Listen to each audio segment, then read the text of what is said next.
नमस्कार. अध्याय क्रमांक 12, ओवी क्रमांक 1 ते 7.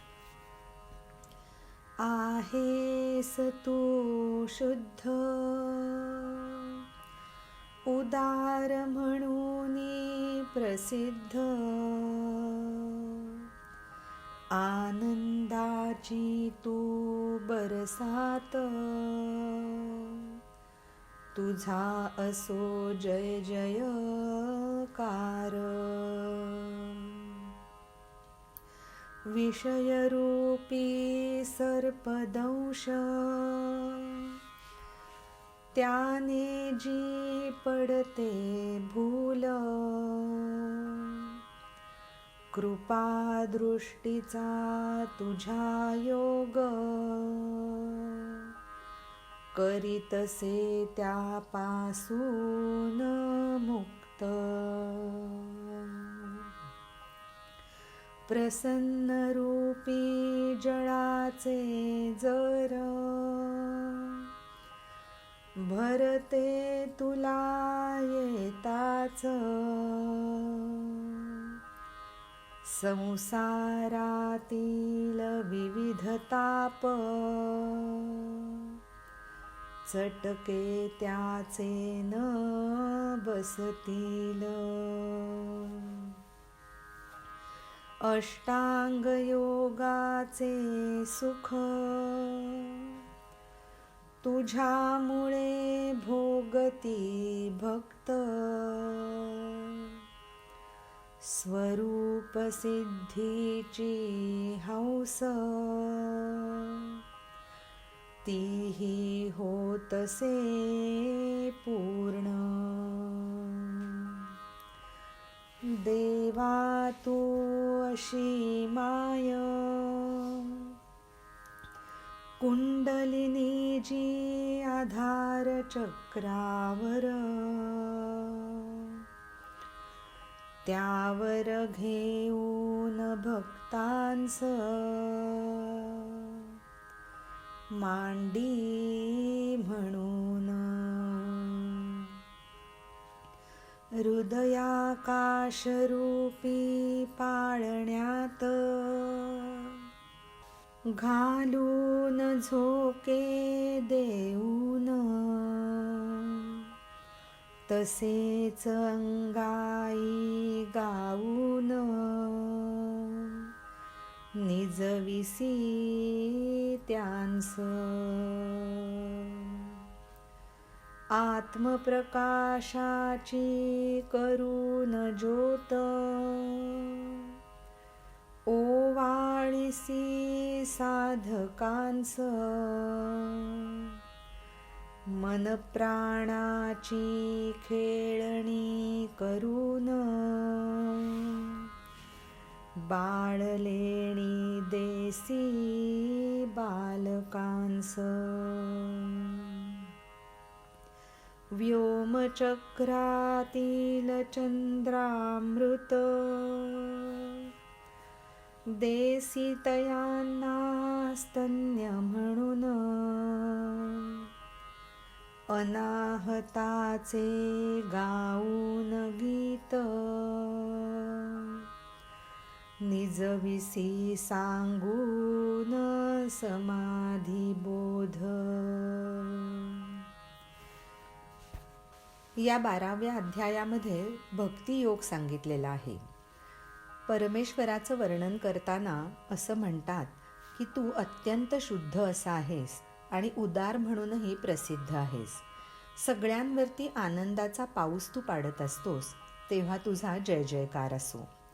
विषयरूपी सर्पाचा जर दंश झाला तर त्याने जी भूल पडते, तर त्या भुलीवरती तुझी कृपा दृष्टी आणि त्या योगातून सगळ्यांची मुक्तता होत असते. तर तुझ्या प्रसन्नतेचं पाणी आणि त्याला जर भरतं आलं तर ह्या संसारातले जे विविध ताप आहेत त्याचे चटके बसणार नाहीत हे निश्चित.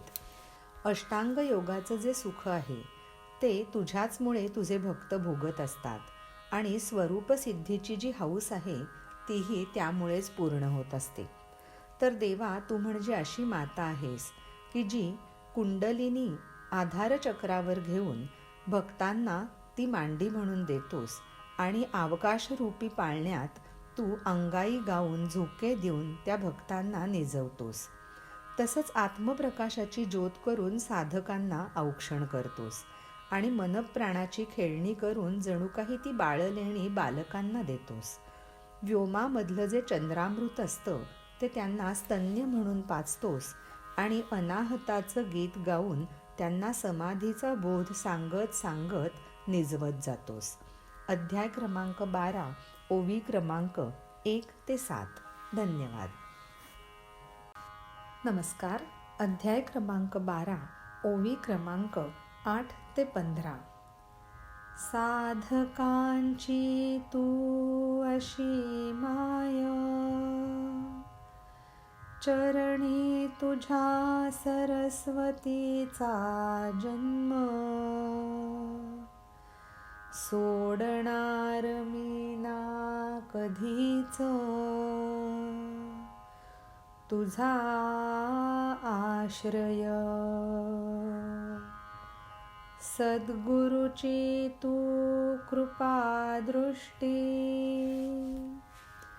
कारुण्य तुझे ज्याच्यावरती, सकल विद्यांच्या या सृष्टी,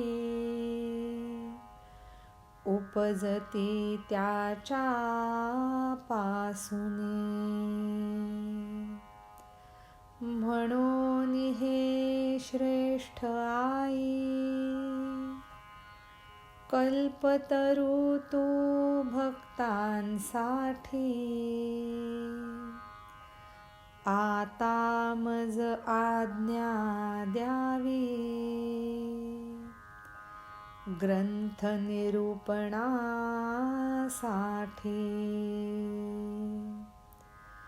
शांत अद्भुतादीन वरस,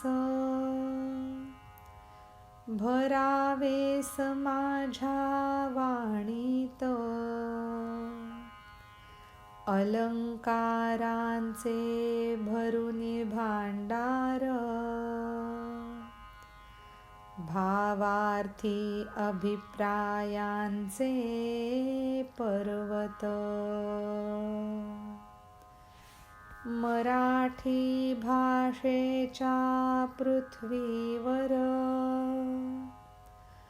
उघड अलंकार रूपी सुवर्ण खाण,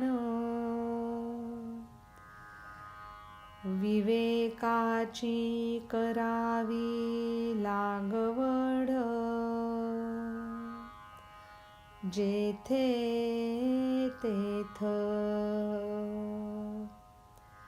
संवाद रूपी फळांचा बहर, सिद्धांतांचे विस्तीर्ण दाट, बगीचे करावे निरंतर, गुरु समणती ज्ञानदेव. नास्तिकतेच्या दर्या नकोच, वितंडवादाची नको आडवाट, कुतर्करूपी जनावरे दुष्ट, द्यावीस हाकून. श्रीकृष्णाचे करण्या वर्णन, करावेस संपूर्ण मजला सिद्ध, बसवावे तसेच श्रोत्यांस, श्रवणाच्या गादीवर.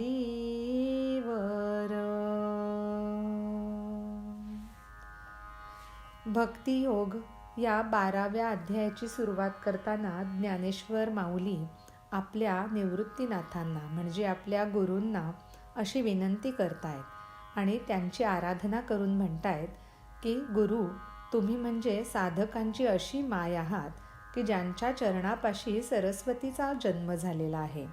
तेव्हा मी आपला आश्रय कधीच सोडणार नाही. अशा सद्गुरूची कृपादृष्टी ज्यांच्यावरती पडेल, ज्यांच्या बाबतीत तू करुण होशील, त्यांच्यापासूनच सगळ्या विद्यांची सृष्टी जन्माला येईल. म्हणून तू अशी श्रेष्ठ आई आहेस की तू कल्पतरूच भक्तांसाठी म्हणून उभा आहेस. आता मला आज्ञा द्यावी आणि त्या योगेच मी ह्या ग्रंथाचं पुढचं निरूपण करावं. शांत, अद्भुत असे जे नवरस सांगितलेले आहेत ते सद्गुरू तू माझ्या वाणीमध्ये भरावेस आणि अलंकारांचं भांडार जणू काही भावार्थी अभिप्रायांच्या पर्वतांमध्ये उघडं करावंस. मराठी भाषेच्या पृथ्वीवर अलंकाररूपी सुवर्णखाण उघडावीस आणि विवेकाची लागवड जेथे तेथे करावीस. असं सगळं झालं तर ह्या निरूपणामध्ये संवादरूपी फळांचा बहर येईल आणि सिद्धांतांचे विस्तीर्ण, दाट असे बगीचे निरंतर दिसायला लागतील, असं ज्ञानेश्वर महाराज आपल्या गुरुला म्हणजे निवृत्तीनाथांना म्हणतायत. त्यामध्ये काय नको तर नास्तिकतेच्या दऱ्या नकोत. ह्या निरूपणामध्ये कुठलेच अडथळे यायला नकोत. वितंडवादाची आडवाटही नको आणि कुतर्करूपी जी दुष्ट जनावरं असतील त्यांना तू हाकून लावावंस. श्रीकृष्णाचं वर्णन करण्यासाठी आपण मला पूर्णपणे सिद्ध करावं आणि तसंच त्याच वेळेला ह्या सगळ्या श्रोत्यांना श्रवणाच्या गादीवर बसवावं. अध्याय क्रमांक 12, ओवी क्रमांक 8 ते 15. धन्यवाद. नमस्कार. अध्याय क्रमांक 12, ओवी क्रमांक 16 ते 23. मराठी भाषेच्या गावात आत्मज्ञानाची कर रेलचेल, होऊ दे जगात केवळ ब्रह्मसुखाची देव घेव. गुरुरूपी तू अशी माय, पांघरशील प्रेमाचा पदर. करेन मी सर्व उत्पन्न, आत्ताच हे सर्व. विनविताईसे ज्ञानदेव, कृपादृष्टी टाकुनी त्यावर. म्हणाले न बोलता जास्त, गीतार्थ आता सांगू लाग. ज्ञानदेव गेले आनंदून, म्हणे समजतो मी महाप्रसाद. दिली जी आज्ञा आपण, करेन कथन द्यावे ध्यान. वीरांचा जो असे वीर, सोमवंशी विजयाचा ध्वज. पांडुपुत्र अर्जुन बोलू लागे, म्हणे तो आता कृष्णास. दाविले आपण जे विश्वरूप, होते ते अपूर्व अतीव. त्याने घाबरले माझे चित्त,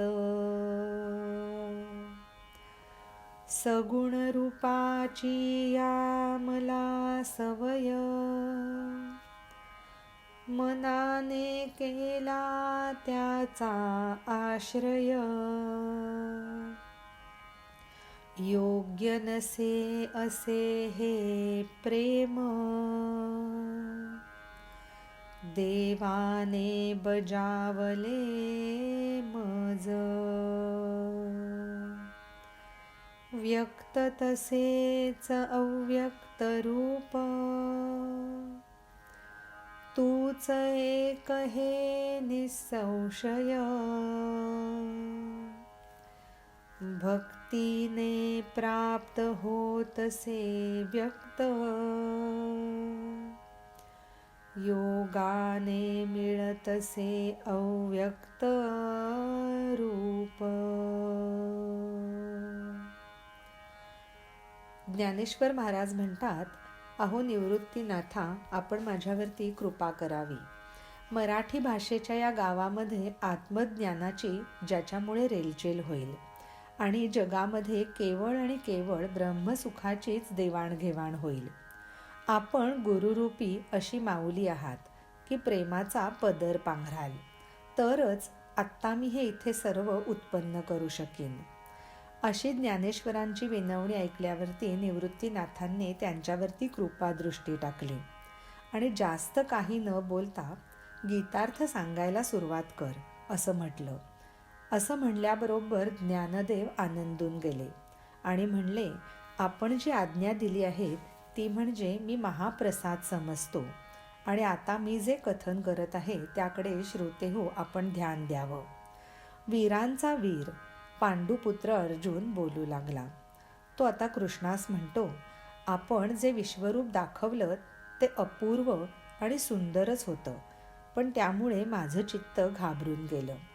मला या सगुण रूपाची सवय, त्याच्यामुळे माझ्या मनाने त्याच रूपाचा आश्रय घेतला आणि मला हे योग्य नाही हे तुम्ही तेव्हाच बजावलंत तर खरं, पण व्यक्त आणि अव्यक्त असं निसंशय तुम्ही एकच आहात आणि भक्तीने व्यक्त रूप प्राप्त होतं तर योगाभ्यासाने अव्यक्त रूपाची प्राप्ती होते. अध्याय क्रमांक 12, ओवी क्रमांक 16 ते 23. धन्यवाद. नमस्कार. अध्याय क्रमांक 12, ओवी क्रमांक 24 ते 31. वैकुंठातू होण्यास प्राप्त, व्यक्त असो वा अव्यक्त रूप, येण्यास तुझ्या उंबऱ्यात, भक्ती अनयोग हे मार्ग दोन, सोन्याची लड 100 भार, त्यात असे कस जो शुद्ध, तोच ती तुका त्याच्यातील, वेगळा काढला जरी वालभर, अमृताच्या समुद्रात, असे जे ते सामर्थ्य,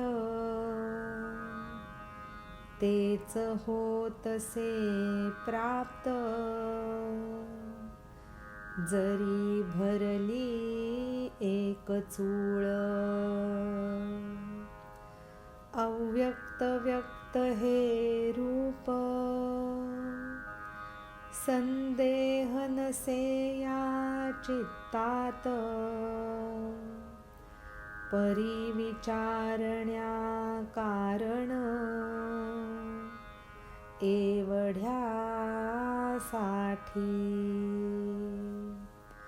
व्यापक हे तुमचे रूप, ज्याची केली तशी फारस, खरे असे का एक विनोद, समजावे ते नीट. तरी असे जे काही भक्त प्रसन्न करण्या तुझ करती कर्म, तूच तयांची गती परम, संकल्प त्यांचे टाकती विकून, असे करुनी सर्व प्रकार भक्त ते पूजिती तुझ, दृढ करुनी धारण हृदयात आपुल्या, ओंकाराच्याही पल्याड वैखरी सही अनाकलनीय, अशी काहीशी अद्वितीय वस्तू एक. अर्जुन म्हणतो, अरे परमेश्वरा, तुझं रूप व्यक्त असो किंवा अव्यक्त असो, ते प्राप्त व्हावं म्हणून तुझ्या उमऱ्यापर्यंत येण्यासाठी भक्ती आणि योग हे दोनच मार्ग आहेत. सोन्याची लड 100 वजनाची जरी घेतली तरी त्यातला जो शुद्ध कस असतो तो तसाच्या तसा त्यातलं वालभर सोनं वेगळं काढलं तरी त्याच्यातही मिळतो. अमृताच्या समुद्रामध्ये जे सामर्थ्य असतं ते त्यातली एक चूळ जरी भरून घेतली तरी सर्व प्राप्त होतं. तसंच व्यक्त आणि अव्यक्त हे जे रूप आहे त्याचा ह्या चित्तामध्ये संदेह नाही. पण मी एवढ्यासाठीच विचारतो की तुमचं हे जे व्यापक रूप जे मला दाखवलंत आणि ज्याची एवढी शिफारस केलीत ते खरं समजावं का तो केवळ एक विनोद समजावा? ते काहीही असो, काही भक्त तू प्रसन्न व्हावास म्हणून विविध कर्म करत असतात. त्यांच्यासाठी तूच एकमेव परमश्रेष्ठ अशी गती आहेस. त्यासाठी ते त्यांचे स्वतःचे संकल्पसुद्धा विकून टाकतात. तर असे सगळे प्रकार करून जे भक्त तुझी पूजा करतात आणि आपल्या हृदयामध्ये तुला दृढपणाने धारण करतात, तर असं ओंकाराच्याही पलीकडे असलेलं, वैखरीलाही अनाकलनीय अशी एक अद्वितीय वस्तू, ती म्हणजे तू. अध्याय क्रमांक 12, ओवी क्रमांक 24 ते 31. धन्यवाद. नमस्कार. अध्याय क्रमांक 12, ओवी क्रमांक 32 ते 39. अव्यक्त तथा देशरहित इंद्रियांनाही ना उमगत, डोळ्यांनाही जीना दिसत, सोहम म्हणून पूजिती त्यास, सांगावे मज महाराज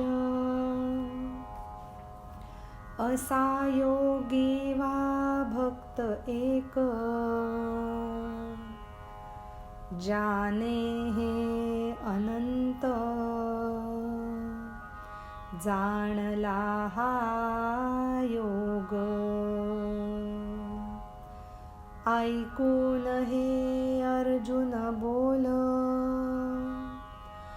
जगद्बंधू गेला आनंदून,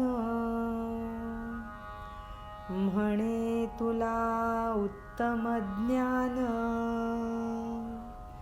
विचारावयास प्रश्न. डोंगरा आड जाता सूर्य, अस्ताच्या उंबरठ्यावर, किरणे ही जाती हळूवार, पाठोपाठ. जसे वर्षा ऋतूत नदीचे पाणी वाढे रोज, तसेच भक्तांचे प्रेम भजता भजता वाढे नित्य. मात्र मिळता समुद्रास नंतरही येती अनिवार लोट. गंगे सारखा असे जोर असा तो प्रेम भाव. असे जे जे अहोरात्र अंतःकरण ठेवुनी दृढ. पूजिती सर्व इंद्रियांसहित स्वरूपास माझ्या. असे अर्जुना जे जे भक्त अर्पिती मज आत्मभाव. त्यांनाच समजतो मी श्रेष्ठ योगयुक्त. ह्यानंतर अर्जुन भगवंताला विचारतो, अव्यक्त, देशरहित आणि इंद्रियांनाही न उमगणारं, डोळ्यांना न दिसणारं असं कोणतं द्रव्य आहे की ज्याची सोहम म्हणून सगळेजण पूजा करतात. एक तरी योगी अथवा भक्त असा कुणी आहे का की जो हा योग जाणतो.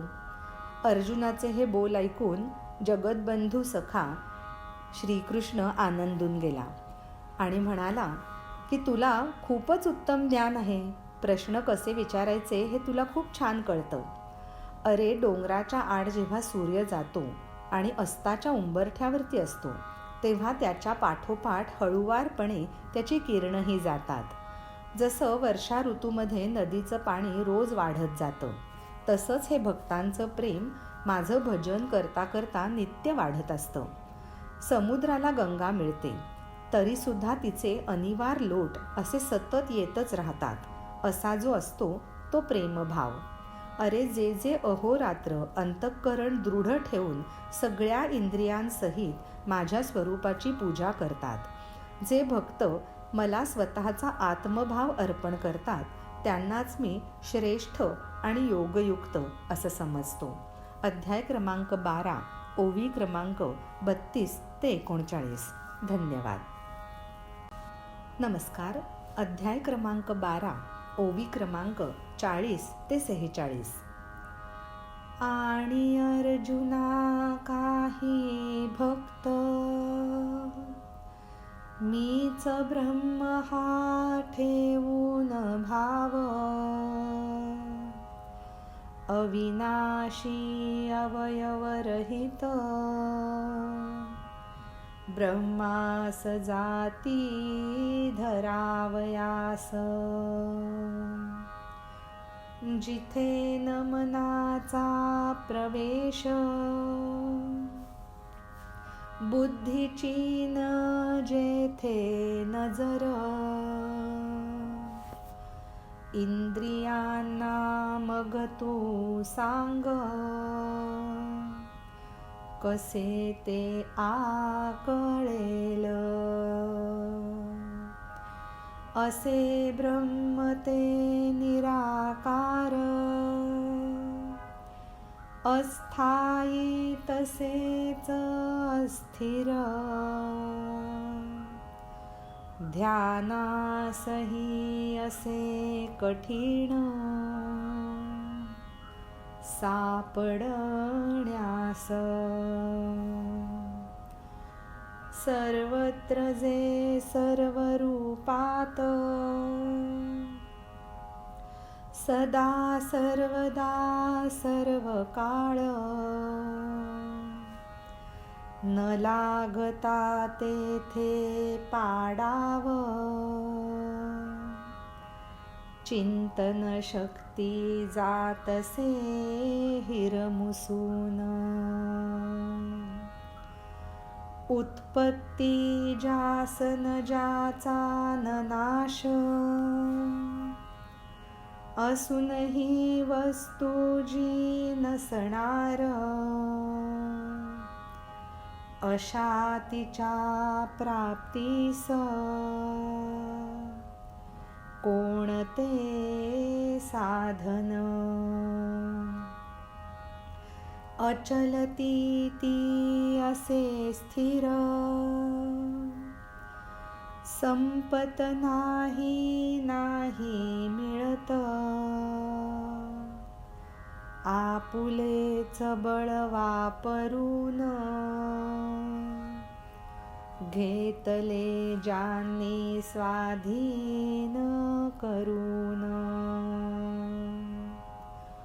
वैराग्याच्या अग्नीत विषय सैन्य जाळून, इंद्रिये जी गेली पोळून, धैर्याने धरली आवळून. श्रीकृष्ण अर्जुनाला म्हणतो, अरे अर्जुना, काही भक्त असे आहेत जे मीच ब्रह्म हा भाव ठेवतात आणि अविनाशी अवयवरहित अशा ब्रह्माला धरायला जातात. अशा ठिकाणी जिथे मनाचा प्रवेशही होत नाही, बुद्धीची नजरसुद्धा जिथपर्यंत पोचत नाही, तर मग ते ब्रह्म इंद्रियांना कसं बरं कळेल? असं जे ब्रह्म आहे ते निराकार आहे, अस्थायी आहे, तसंच अस्थिरही आहे. ध्यानाला सुद्धा सापडायला ते कठीण आहे. सर्वत्र सर्व रूपामध्ये, सदा सर्वदा सर्व काळ, तिथे कुणाचाच पाडाव लागत नाही, तेव्हा चिंतन शक्ती हिरमुसून जाते. ज्याची उत्पत्ती नाही, ज्याचा नाशही नाही, असूनही नसणारी अशी ती वस्तू म्हणजे ब्रह्म. तिच्या प्राप्तीला कोणतं बरं साधन? जी अचल आहे, स्थिर आहे, संपतही नाही, मिळतही नाही, तेव्हा आपलंच बळ वापरून आपणच त्याला स्वाधीन करून घ्यायचं.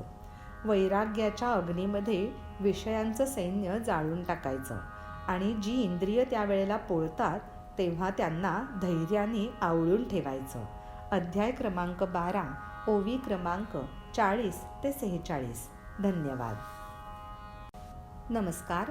अध्याय क्रमांक 12, ओवी क्रमांक 47 ते 54. निग्रहाचा घालून पाश, केले तयांना अंतर्मुख, असे कोंडले कपाटात हृदयाच्या. अपान वायूच्या द्वारास,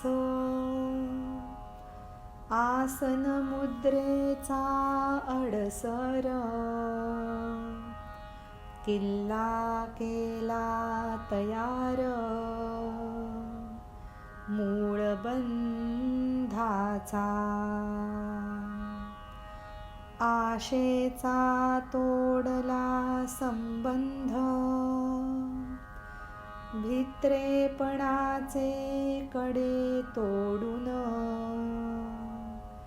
निद्रारूपी अंधार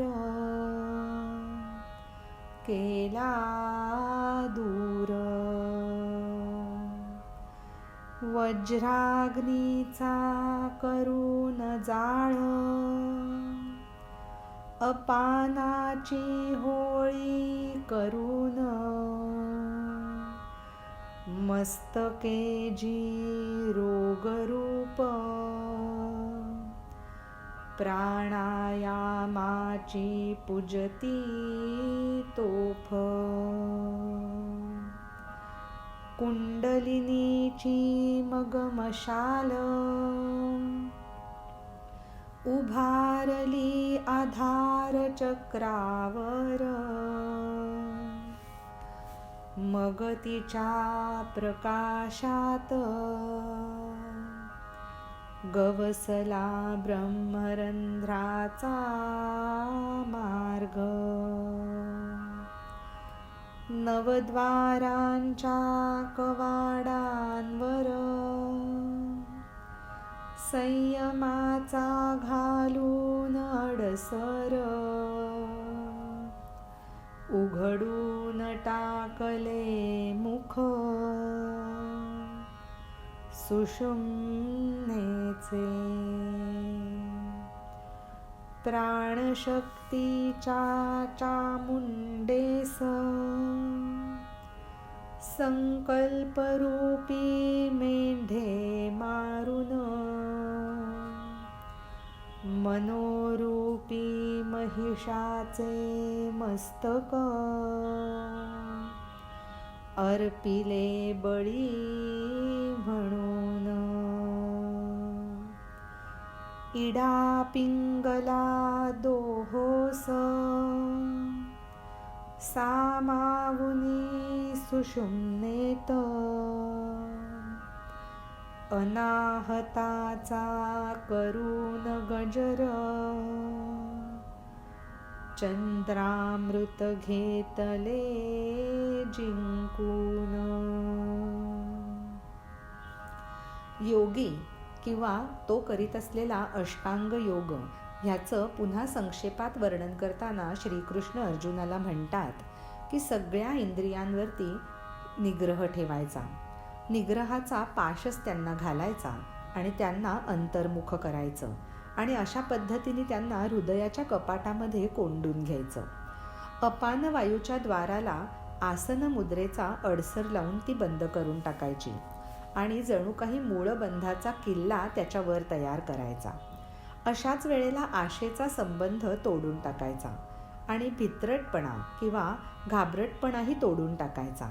मग निद्रारूपी अंधार दूर करायचा, म्हणजे झोपेला सुद्धा आपल्या ताब्यात ठेवायचं.